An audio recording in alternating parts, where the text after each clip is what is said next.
Hello, ladies and gentlemen. Happy New Year. Welcome back into another edition of Keytime Sports. Please like, comment, share, subscribe to Keytime Sports right here on YouTube, Key City Sports on Instagram, and the keyonmillions.co. We also have live merchandise on this website. Here is the merchandise for everything. Here we have t-shirts, we have hoodies, we have shirts, we have caps. We are going to be rolling out new product throughout the entirety of 2026. Now, let's get to the matter at hand. And we also had quite a few college football games happen, and we first start off with the Miami Hurricanes and the Ohio State Buckeyes. This is the college football quarter playoff semifinals. I'm doing my reaction to it. So now, let's see. When we get to the start of this game, everybody was saying that Ohio State was a 9.5 point favorite. They were a 9.5 point favorite. And everything when it came to the Ohio State Buckeyes, I think that what happened with the Ohio State Buckeyes to Indiana, I believe Ohio State got brought back down to earth. And like I said, like throughout the season, I had only covered Ohio State two times throughout the entirety of this season, but the Ohio State team that I saw, it was more about them not being sharp enough on offense. That's what this was about when it came to the Ohio State Buckeyes, because they were kind of like a punchless offense all night, and then you have this Miami juggernaut when it comes to these defensive guys, and pretty much this game was going to be about this was going to be a defensive game no matter what. So I'm not surprised that the game ended the way it ended, but Miami, I have to just go ahead and say it. I have to just go ahead and say it, America. Miami is back. And I know that there have been quite a few teams like in my reaction video to this game where I said Miami was back. It was somebody in the comments saying, well, the transfer portal, everybody is back. Not everybody knows how to use the transfer portal. That's what the average college football fan need to understand. Not everybody knows how to use the transfer portal, and not everybody has the kind of money that Miami, Ohio State, Florida, Georgia, USC, who else? Ohio State. These top-notch schools have.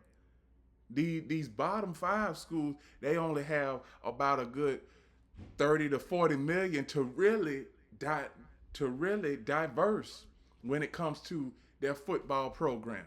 But when you talk about Ohio State and Miami, they have hundreds and hundreds of millions of dollars that they can diverse and get this team on the football team and then get this player on the football team. So Miami.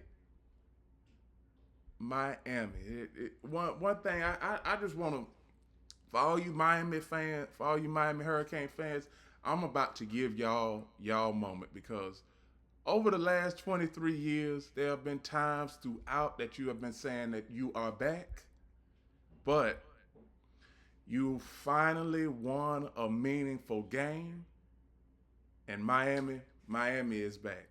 They got that those defensive players are ballers. They got all defensive ballers on their team.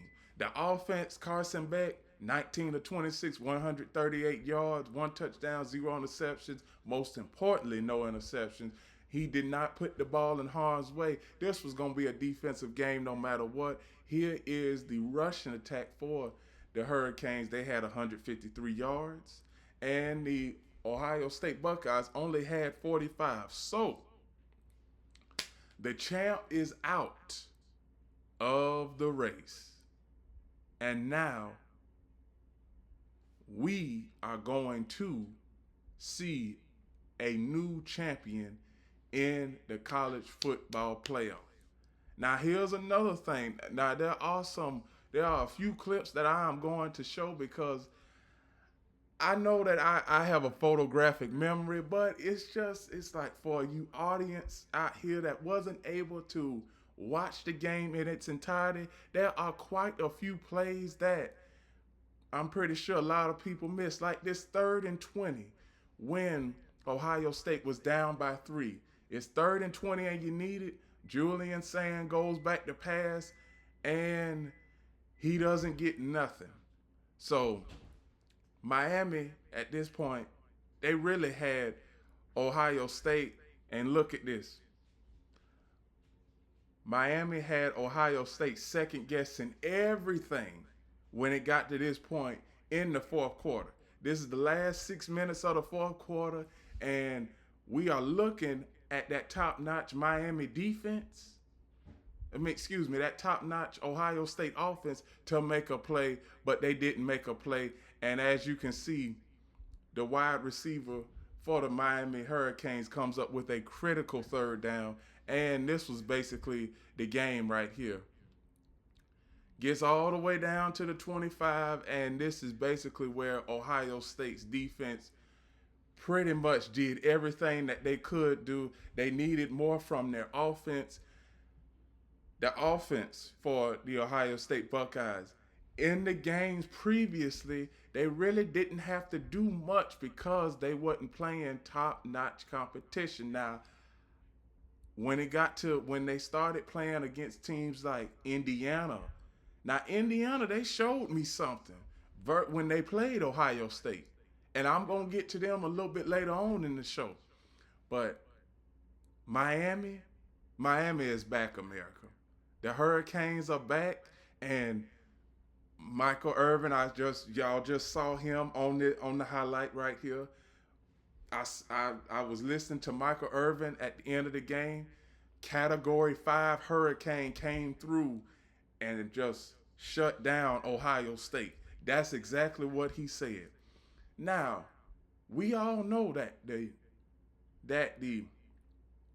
championship, the national championship game, is in exactly 2 weeks from today. And where is it being played at? South Beach, Miami. And it just so happened to be on my birthday. This is the closest thing that I can get to a championship game on my birthday, because the Super Bowl is a couple weeks after my birthday. So like I said, hey, it's all good. We about to have a good game. And not to mention Oregon, Indiana, and Ole Miss and Miami will be playing later on this week. So, obviously, that was the end of the game. So when we get back to the finality of this game, we see where Miami, offensively, they got a good squad. Carson Beck, he ran a couple times. Malachi Tony, he didn't run much, but Malachi Tony, he is a good receiver and a good running back. And let me get to the defense for the Hurricanes. Jacoby Thomas, Zachariah Poser, and it's so many dogs on this defense. I'm not gonna name them all. I'm gonna just let y'all look for yourselves with this list, because last time the Miami Hurricanes had a defense like this, they was in the championship game and they lost to the Ohio State Buckeyes. But now they have the opportunity to host the national championship game. You don't get that too many times.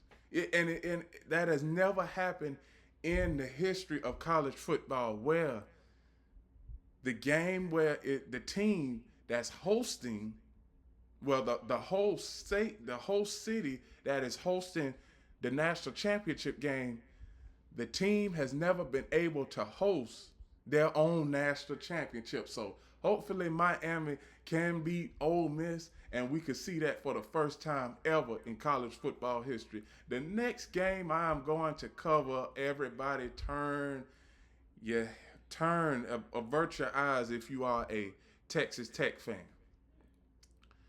Texas Tech, I picked Texas Tech in this game because I thought that defensively, Texas Tech, I thought defensively they had the better defense. I did. But when we get to a point where we see where they were just a turnover machine. Texas Tech, they really couldn't do nothing on the offensive side of the ball. Brett Morton, 18 of 32, 137 yards, 0 touchdowns, 2 interceptions. And then you had the running back, he fumbled the ball one time, and then you had the wide receiver catch a ball and then fumble. So a lot of times throughout this game, Oregon, the score should have been much worse for Texas Tech. They should have just lost by 23 points. The times that Oregon went for it on fourth down, and I'm going to show y'all these statistics. Oregon went for it on fourth down 8 times. 8 times on fourth down and converted 4 times. But let me tell y'all something. If Oregon would have just kicked, I'm going to say, if Oregon would have kicked about 5 or 6 field goals, the score would be much worse. Texas Tech, I don't even think they had any business being there. I don't. Because I believe what we all ran into a problem with, and I'm going to say this for me too, is I believe most of us overreacted to the way that the Texas Tech defense was able to dominate versus BYU. And like I said, early in the season, I said BYU, they didn't have the kind of team that they were able to make the playoffs because obviously they didn't. Texas Tech, I believe, the reason why Texas Tech, they got in the playoff was because those 2 games versus BYU.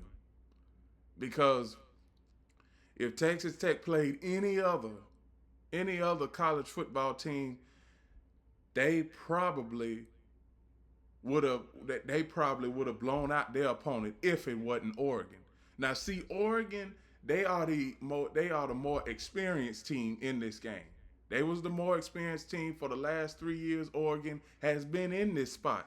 Texas Tech, kind of the newcomers on the block. They don't really know what type of feeling college football playoffs have, but now they do, and they ended up losing. So Oregon, and I do mean Oregon, they have a chance to go on to the national championship. They are going to play Indiana. That is the only team that they lost to all season is Indiana. And Texas Tech, they've already are home. So now they can just focus on their recruiting process and start working on their off-season training. Off-season training for college football starts in exactly 9 weeks. 9 weeks.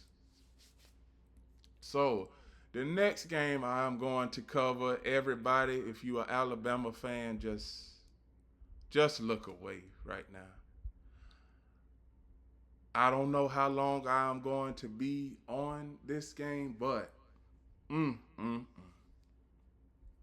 Indiana versus Alabama. Indiana wins 38-3.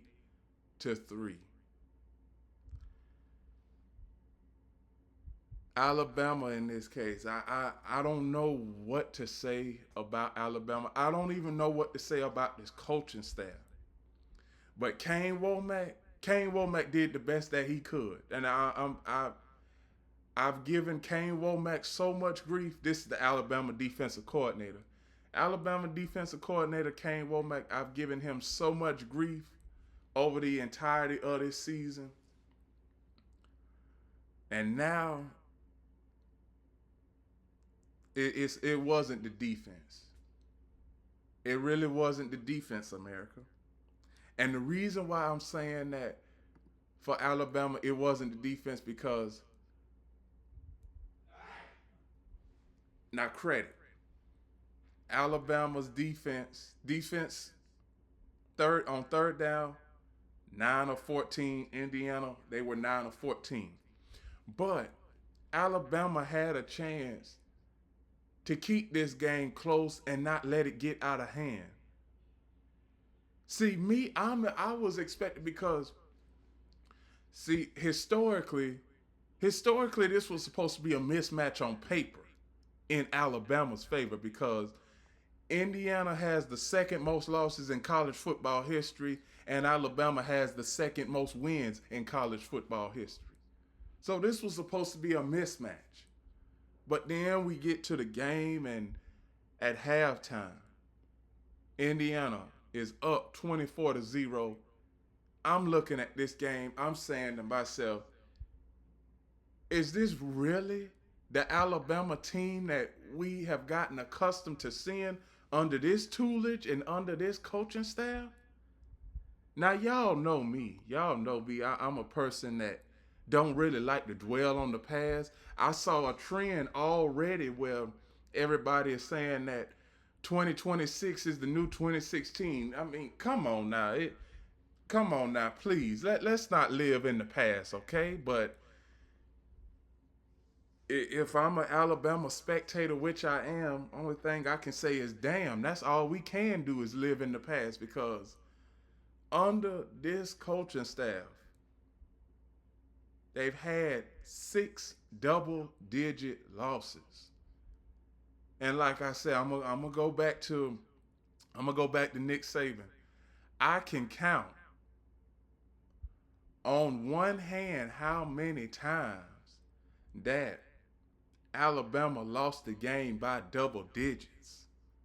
I can. And I'm looking at my other keyboard screen, and it was only 4 times where Alabama got dominated like this. The last time Alabama got dominated by this was, I would say, officially 2018 in the college football national championship game versus Clemson. It was 44-16 then in that game. And we get the present day. Alabama's offense throughout the entirety of the season, I was saying that they didn't have a running game. They needed to improve their running game.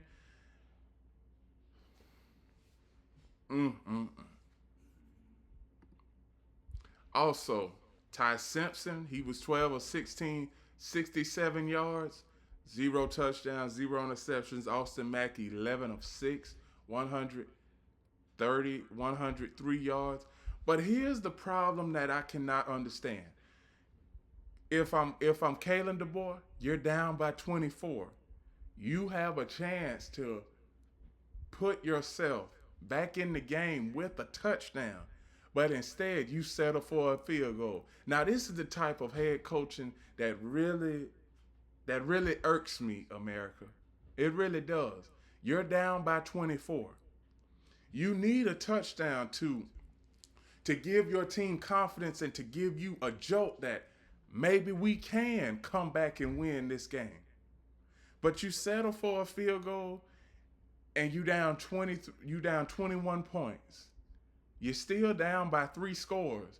If you get a touchdown, go for a 2-point conversion, 24-8, you're down by 2 scores. Now, that's the kind of thought process I was thinking about. And the offensive coordinator for the Crimson Tide, Ryan Grubb, I don't know what kind of play calling that was. Now, let me tell y'all something. Alabama, they have had some bad offensive play calling in the last, I'm going to say, 15, 20 years. I mean, Bill O'Brien, he's up there. Tommy Reese is up there. But also, Ryan Grubb is also up there. And Fernando Mendoza, he really didn't even have to throw the ball that much. 14 of 16, 119, 192 yards, 3 touchdowns, 0 interceptions. And look at this doggone rushing. The rushing, 215 yards rushing for Indiana. I've never seen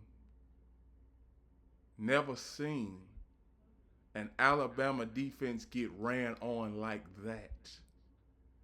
And for Alabama, this is the first time ever since the this is the first time ever since the turn of this century where Alabama loses a game by at least 30 points. Last time Alabama lost a game by at least 30 points was 1991. That shows you the type of blueprint that Alabama has had over the past 30 plus years. They don't get beat like this. And when it comes to this coaching staff and the future of this coaching staff, it goes into question. Keiwond Dowell, how long is he going to make some changes? Defensively, Kane Womack has had some up and down moments throughout this season. Is Kane Womack coming back? Ryan Grubb, he's got to improve. The hot seat and the chopping block. He already on the chopping block coming into 2026 America. Keiwond Dowell is on the chopping block, and we not even a full week into 2026 yet. Alabama fans, Alabama alumni, we got to come to grips, because I remember way back in the day, Alabama used to be a powerhouse in college football. But now, since the turn of the decade, I'm going to just say that, since the turn of the decade and since this transfer portal has been instituted, Alabama hasn't looked like the same Alabama. I mean, Alabama, they've gotten ran on for 200 plus yards multiple times throughout this decade. Offensively, the quarterback play has been up and down. Defensively, as far as the cornerbacks, they haven't been consistent. You got a head coach that doesn't know when to call the right play on 3rd and 4th down, whether it's offensively or defensively. And Alabama, they need to get back to what made them great. They need to get back to what made them great. It is no reason that Alabama,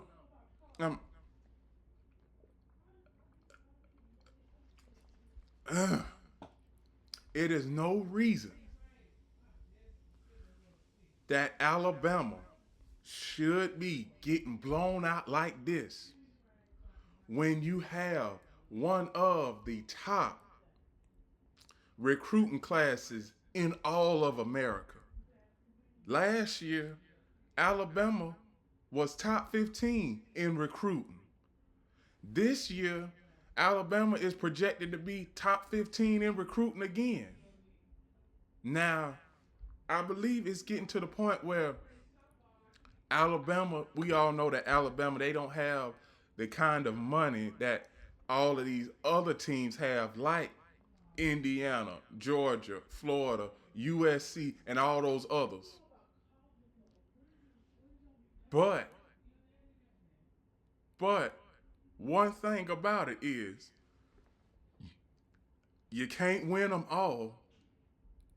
You can't win them all. If you're Alabama, you can't win them all. But Alabama, you got to go back to the drawing board and get ready for the recruiting process. get ready for spring ball practice, get ready for fall camp practice, and then in late August, come back with something better. Come back with something better. Now I know I done spun well over enough time with this game. But this is haven't seen Alabama look this bad before.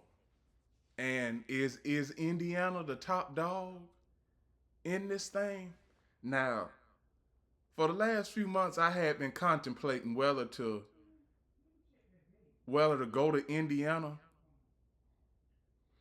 and whether to do anything as far as when it comes to covering Indiana. But Indiana, they have a good team. Pat McAfee, Pat McAfee, he played he had his playing career in Indiana. Shout out to Pat McAfee. He is a Kurt Cinetti diehard fan, and he is also a diehard fan of Indiana sports as a whole. Tyrese Halliburton, shout out to him. He is also a Indiana diehard sports fan when it comes to Indiana sports. So Indiana is moving on, and Alabama, go back to the drawing board and get better, please, because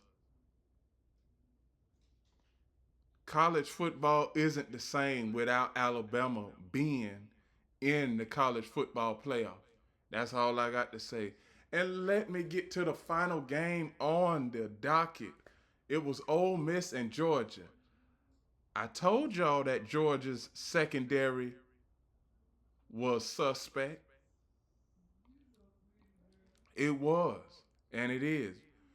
Georgia defense is suspect. Trinidad Chambliss, he had a great night. He did. He had a great night. Trinidad Chambliss, 30 of 46, 362 yards, 2 touchdowns, 0 interceptions. Gunnar Stockton. Gunnar Stockton is a dog. Gunnar Stockton, 18 of 31, 203 yards, 1 touchdown, 0 interceptions. And also, Georgia, 12-2. Ole Miss, 13-1. The only loss that Ole Miss had was against Georgia, and they was able to get some redemption.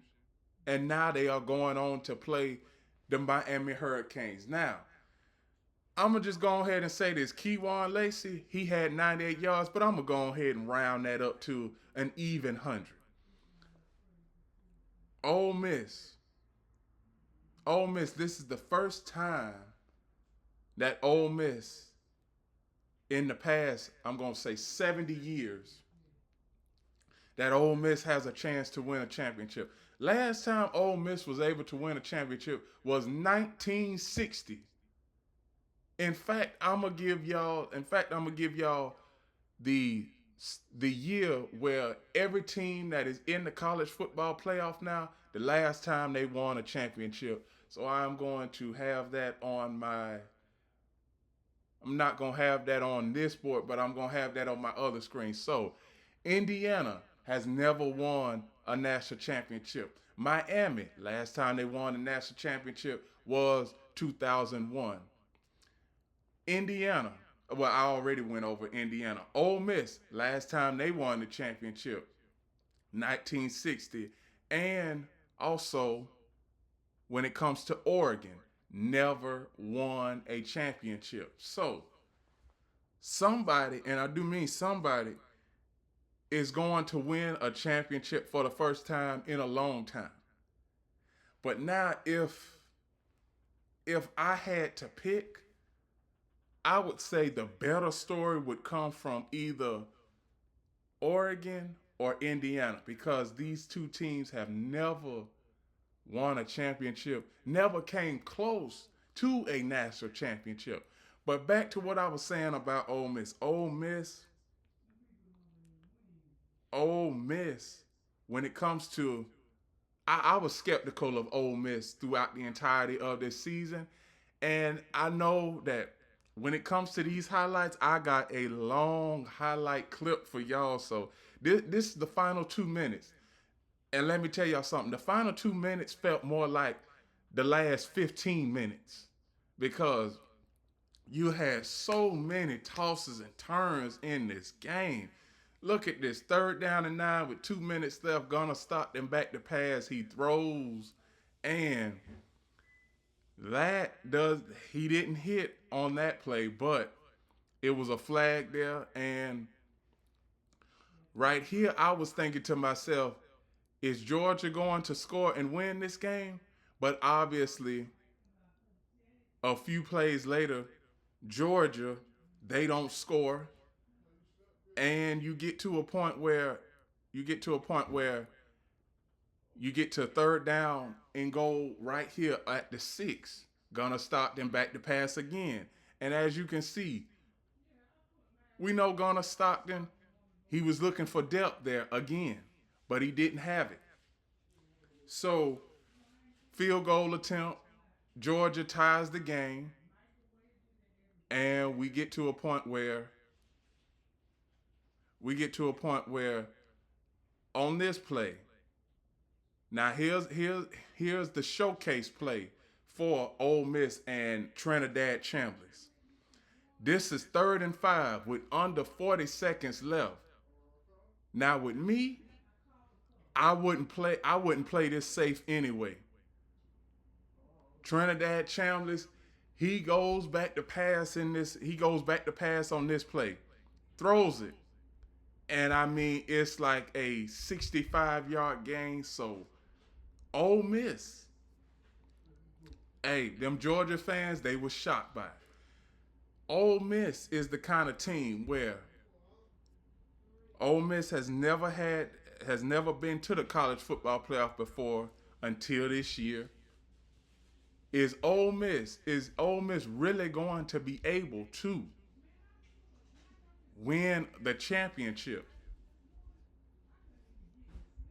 I believe that when you get to a point in this game, Ole Miss, I'm going to tell y'all something about Ole Miss. Ole Miss is a team. We know that over the past 50 years with Ole Miss, it has been nothing to be excited about. Nothing. There is nothing to be excited about with Ole Miss.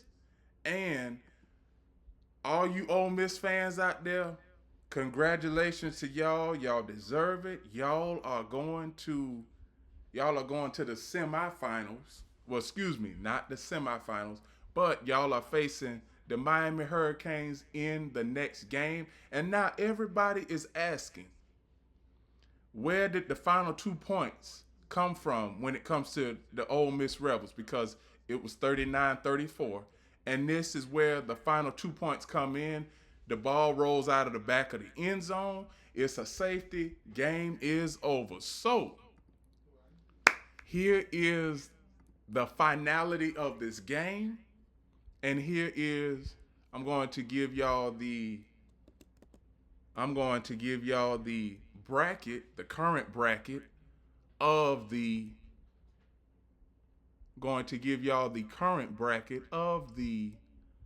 college football playoff